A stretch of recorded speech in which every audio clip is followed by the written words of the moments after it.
حدثني مالك عن عبد الله بن أبي بكر بن محمد بن عمرو بن حزم عن حميد بن نافع عن زينب بنت أبي سلمة أخبرته قالت: دخلت على أم حبيبة زوج النبي صلى الله عليه وسلم فقالت: سمعت رسول الله صلى الله عليه وسلم يقول: لا يحل لامرأة تؤمن بالله واليوم الآخر تحد على ميت فوق 3 إلا على زوج 4 أشهر و10।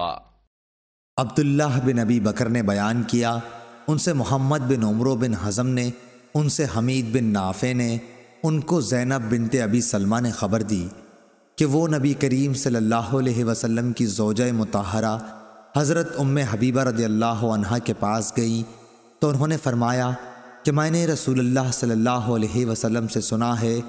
कि कोई भी औरत जो अल्लाह और यौम आखिरत पर ईमान रखती हो, उसके लिए शौहर के सिवा किसी मुर्दे पर 3 दिन से ज़्यादा सोग मनाना जायज़ नहीं है। हाँ, शौहर पर 4 महीने 10 दिन तक सोग मनाए। सही बुखारी हदीस नंबर 1281।